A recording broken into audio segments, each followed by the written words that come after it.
what we went through, we did a good job against Montreal, and obviously we weren't quite doing a good enough job against Ottawa. We let them get off the floor, off the mat, and but that's going to happen early in the season. Those are things you don't really work on.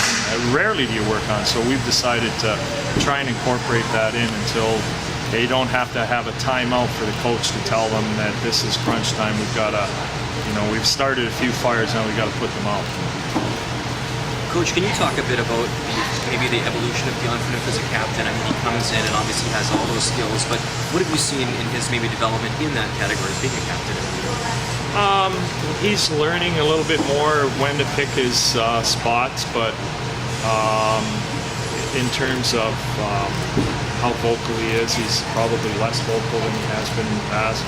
But part of that might be that we have a few more vocal guys in our room now, and so we can share that load a little bit. And the big thing for him is right now is adjusting to the way the game's being played out there, with with the emphasis on the kinds of hits that are legal and the ones that aren't. That makes that. Well, Dion has done a great job of keeping his elbows down and aiming for the middle of the chest.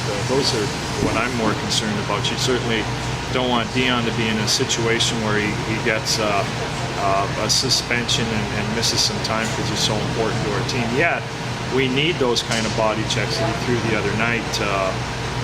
I think everybody in our building got excited with that body check, and even the Ottawa guys, you could read their lips when they were talking to DaCosta about when you're on the ice with Dion Phaneuf, you don't cut through the middle.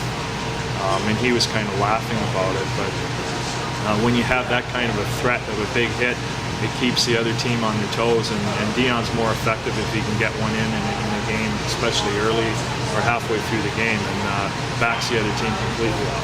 Victor Stolberg got the same lesson with Volchenkov a couple of years ago. Yeah, exactly. And the younger players, you can talk all you want, but they usually, it's the same. You tell kids, don't touch a stove, it's hot. They usually at some point will, and doubtful that they'll ever do it again. And then the rest of the people see that, and they don't want to put their hand on the stove either. Ron, it's been 2 weeks for Tim. Do you maybe have to start considering alternative recovery options for him at this point? Like such as? I don't know. Alternative recovery options. That surgery? Sounds like we should have there's no surgery necessary. He's improving day to day. Alternative recovery options. It's another way of... So it sounds like we're military here. It's appropriate for where we are. But it just seems like... Alternative recovery options, yeah. Yesterday, 45 minutes. Today, only 15. Yeah, well, he was sore today, so we backed off, and they do alternative recovery methods inside the training room. Yeah, pretty good.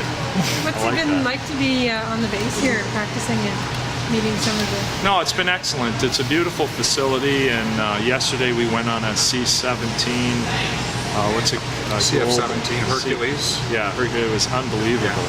And today we're doing some other things and meeting different people. So if we can give back we realize we're the Toronto Maple Leafs and understand our popularity, not only locally but nationally, and the military. We've supported the military a lot in the past with what Berkey and Luke Shen in particular do, and this is a chance for us to be around them and they can hang with us. It's a lot of fun. Instead of just being with one or two people, they see our whole team, the guys they watch on TV and all the games. So it's give and take going both ways. It's excellent. Azim said he wants to play Saturday. He'd love to. What is your plan on making a decision? At what point do you make a decision? Well, we'll see what the rest of our lineup is about. We'll see the condition he's in and make a decision.